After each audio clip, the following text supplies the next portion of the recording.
আসসালামু আলাইকুম সম্মানিত দর্শকবৃন্দ।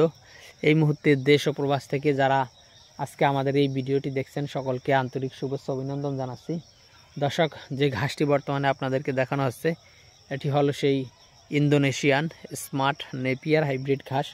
দর্শক দেখেন, এই ঘাসগুলো খুবই নরম এবং মিষ্টি ঘাস এবং পাতাযুক্ত ঘাস। বিশেষ করে এই ঘাসে অনেক বেশি পাতা হয়, আর এই ঘাসের পাতায় কিন্তু দাঁড় হয় কম অন্যান্য ঘাসের থেকে। আর এই ঘাসগুলো কিন্তু জারে অনেক বেশি ঘাস হয়, অন্যান্য ঘাসে কিন্তু এত বেশি জারালো হয় না, অর্থাৎ জারা অনেক বড় হয় না। তো দর্শক এখানে দেখেন, এই গাছগুলো আমরা কেটেছি, দেখেন পিছনেরগুলো কেটেছি, পিছনেরগুলো আবার চারা উঠতেছে। তো দর্শক এখন যারা আবার নতুন করে অর্ডার করবেন তাদের জন্য কিন্তু এখান থেকে কেটে দেওয়া হবে। দেখেন দর্শক, এই স্মার্ট নেপিয়ার ঘাসে কিন্তু আপনার অনেক বেশি কাটিং হয় না।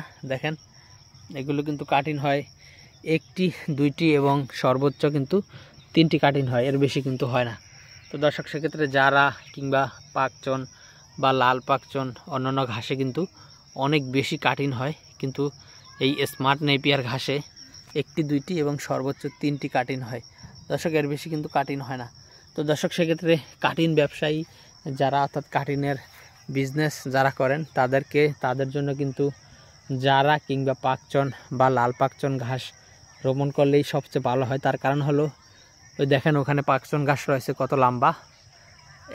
একটি ঘাস কাটলে আপনার 10টি কাটিং হয়ে যাবে, সেক্ষেত্রে 1 টাকা করে বিক্রি করলে 10 টাকা আসবে। কিন্তু স্মার্ট নেপিয়ার একটি ঘাস কাটলে 2টি কাটিং হবে, 1.5 টাকা করে বিক্রি করলে 3 টাকা আসবে। তবে স্মার্ট নেপিয়ারে আপনার ঝাড় অনেক বেশি হয় এবং অনেক চারা হয়, আর এই ঘাসে কাটিংটা কম হয়। এর কারণ হলো পাতা অনেক বেশি, দেখেন অনেক বেশি পাতা হয়। দর্শক এত বেশি পাতা কিন্তু আপনার কোনো ঘাসই হবে না। তো দর্শক সেক্ষেত্রে ইন্দোনেশিয়ান স্মার্ট নেপিয়ার ঘাস দর্শক আমরা সব ঘাসই লাগিয়েছি। আপনার যে কোনো ঘাসের কাটিংয়ের জন্য আপনি আমাদের স্ক্রিনে দেওয়া নম্বরে আমাদের সাথে যোগাযোগ করলে আমরা সারা বাংলাদেশে এই ঘাসের কাটিংগুলো আপনাদের ঠিকানায় পাঠিয়ে দিতে পারবো।